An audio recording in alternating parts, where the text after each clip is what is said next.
Hello viewers, আসসালামু আলাইকুম। আমি সুমাইয়া মাহি আপনাদের সাথে আবার একটি নতুন ভিডিও নিয়ে চলে আসলাম। যেটি আপনারা জানতে চেয়েছেন আমার থেকে, সেটা হচ্ছে HTML এর এই জিনিসটি, মানে কীভাবে কোডিং করতে হয়। তো গত ভিডিওতে নাকি আমার ভয়েস একদমই বোঝা যায় নাই, তো এর জন্য আমি আবার ভিডিওটা আপনাদের জন্য ছাড়লাম। আমি কথা দিয়েছিলাম একটু অ্যাডভান্স দেখাবো, তাই একটু অ্যাডভান্স কন্টেন্ট নিয়ে আপনাদের আবার দেখাচ্ছি।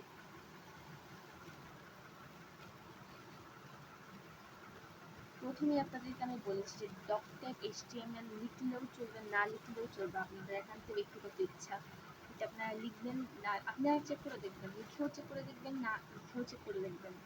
তো এটা প্রথমে লিখতে হয়, তারপরে এখানে লিখতে হয় বা না হয় এটা আপনার ইচ্ছা। HTML-টা লিখতে হয় মাস্ট, তারপরে হেড লিখতে হয়, তারপরে বডি, টাইটেল আপনি লিখলেও পারেন, না লিখলেও পারেন। টাইটেলের এখানে তেমন কোনো কাজ নাই, আমি বোঝাচ্ছি টাইটেলের কাজ কি। ওয়েট, তো এখানে তারপর হেডের আন্ডারে বডি, ঠিক আছে। তো বডির আন্ডারে আপনি যত লেখালেখি আছে সব করবেন, তারপর বডিটা আপনারা ক্লোজ করবেন। তারপরে আবার কি করবেন, HTML লিখবেন, HTML-টা ক্লোজ করবেন। আপনারা একটা জিনিস খেয়াল করেন যে বডির আন্ডারে কিন্তু আপনারা সব কিছু লিখছেন, আর হেড কি, ওই দেখেন হেড কিন্তু ওইখানেই শেষ হয়ে গেছে, ঠিক আছে। হেডের আন্ডারে বডি, আর বডি সব লেখা লিখবেন বডির ভিতরে, লাস্টে বডি ক্লোজ। আর হেড প্রথমে ক্লোজ হয়ে গেছে, আর HTML-টা ক্লোজ হওয়া হয় নাই দেখে HTML-টা নিচে যেয়ে আমরা ক্লোজ করলাম। আর ডকট্যাগ HTML এটা আপনার লেখা ইচ্ছা না ইচ্ছা, এটা আপনাদের ব্যক্তিগত ইচ্ছা। আর ভিতরে যে দেখেন টাইটেলের ভিতরে যে মাহিস একাডেমি, এটা কেন লিখছি, এটা বলে কোনো কাজ নাই। তো এটা কেন কাজ নাই দেখেন, আউটপুটে কি কোনো মাহিস একাডেমি লেখা উঠছে? লেখা কিন্তু উঠে নাই। ওই উপরের দিকে একটা জায়গায় মাহিস একাডেমি লেখা উঠছে।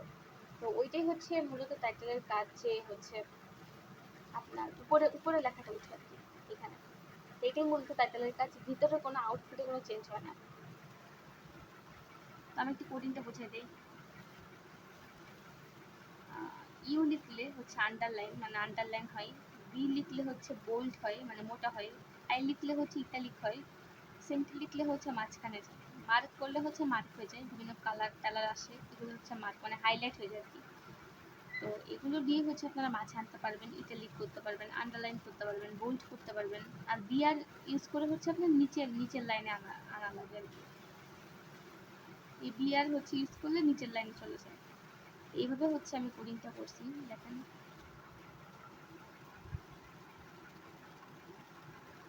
এইভাবে মূলত করে ডকট্যাগ HTML, লিখলেও চলে, না লিখলেও চলে। HTML-টা লেখা লাগে, বডি লেখা লাগে,